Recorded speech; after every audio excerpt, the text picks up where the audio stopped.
नमस्कार। कहिए मैडम, सबसे पहले अपना नाम बतलाएं। नाम? हाँ, आपका नाम क्या है? आज मेरे नाम से आपको क्या लेना देना है?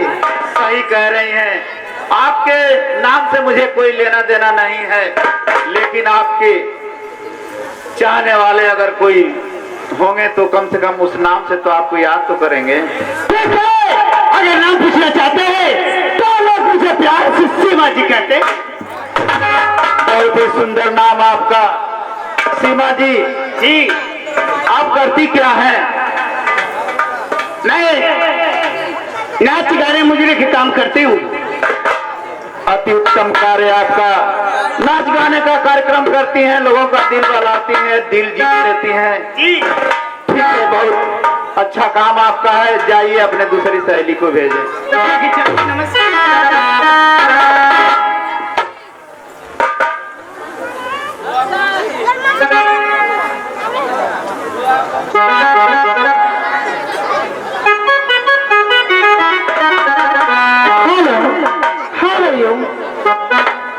I am very good.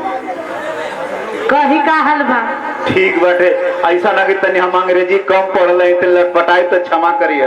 सभी तो सबसे पहले अपना नाम बतावें। मिस मुस्कान जी। मिस मुस्कान जी, बहुत ही अति उत्तम नाम आपका। मिस मुस्कान जी, आप भी इसके अलावा और कोई कार्य करती हैं क्या? ये देखी हम सब्जी बेचीला हो। सब्जी बेचती हैं, बहुत अच्छा काम आपका। सब्जी में कौन कौन सब्जी बेच लेती हैं? देखी भंटा मुरई गाजर चिचिन्हा लौकी मरचा खीरा कचौड़ी। सही कह रही है, गरीब दुखिया तुहार सब्जी ना खरीद पाई, ये लिए कि सब तुहार विटामिन से भरपूर बाटे, वो में लंबा लंबा